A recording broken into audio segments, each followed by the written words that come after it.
Hi, my name is Kimberly Brown, and this is my lab video on the 4 different types of bones and the shapes and the functions and the characteristics that they have and the benefits in which they are for our body. The first set of bones that I'm going to talk about is flat bones. Flat bones are bones that protect our internal organs.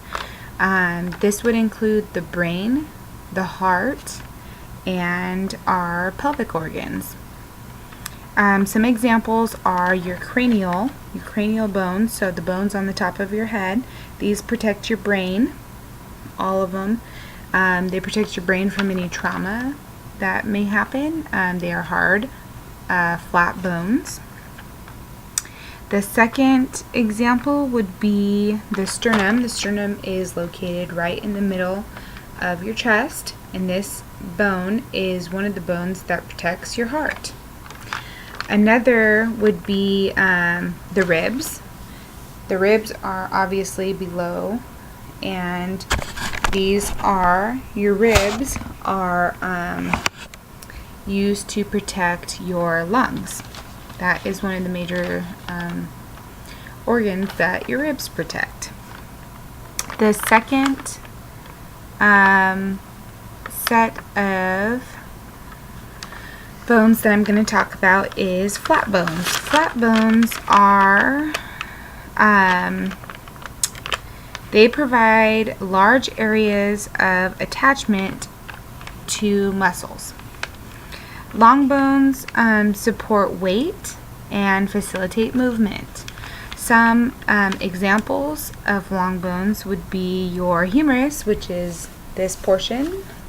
The humerus is a long bone, as you can see. Mostly all the long bones are located in your limbs, so it's going to be bones that are located in your arms and your legs as well. So like I said, the humerus, as well as the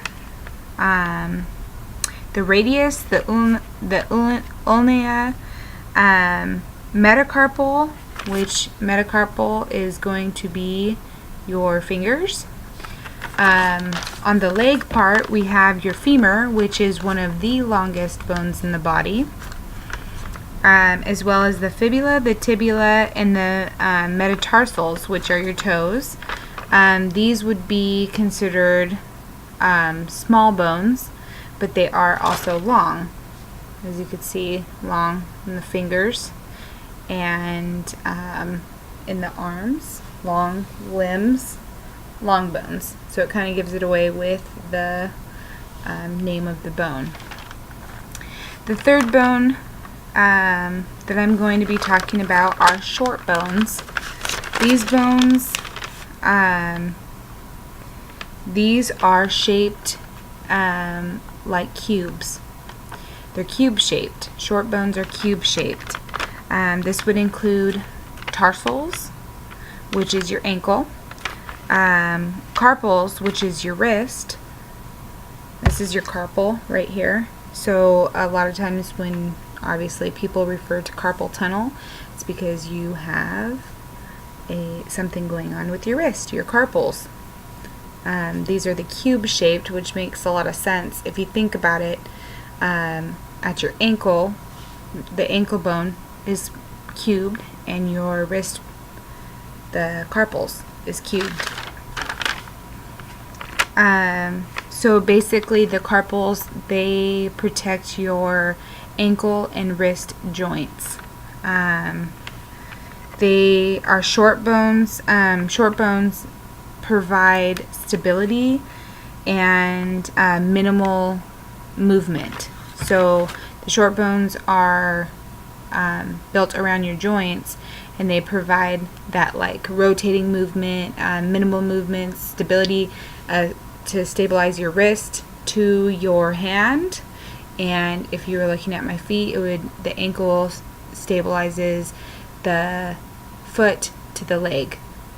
Cubed bones, stability.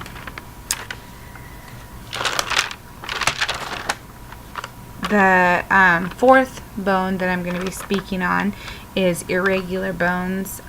These are bones that are shaped, they have very complex shapes. One of these would be considered your vertebrae. Your vertebrae is actually that part of your spine all the way up to the top of your neck, all the way to your tailbone, your vertebrae, that protects your spinal cord. So that's the bone that goes up your spine to protect your spinal cord, and it kind of looks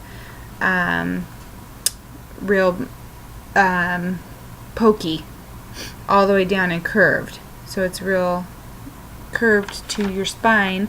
This would be considered a complex shape, your vertebrae.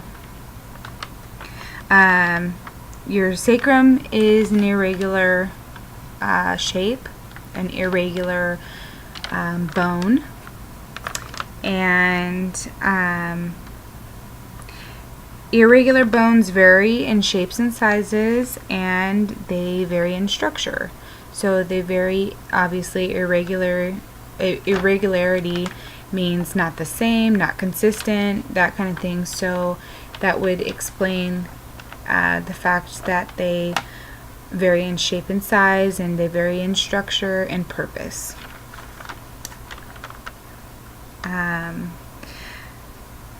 Some irregular bones would also be bones that are protecting your pubis, your ilium, and your sacrum. These protect all the pelvic cavities. That's a few of the irregular bones. And lastly, this is your sesamoid bones. These reinforce tendons. So they enable in tendons, they're embedded in tendons.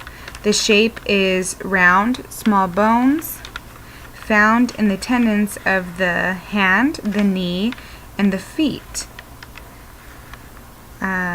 Example of this would be the patella, which is your kneecap. So a sesamoid it protects all the tendons inside of your kneecap. The kneecap would be a round bone that protects your knee. The characteristics of these are to protect the tendons from stress and wear. So the kneecap, your knee obviously is very flexible and moving and stuff. So the sesamoid bone is made up of tendons, or made up to protect the tendons in your kneecap. And that's it.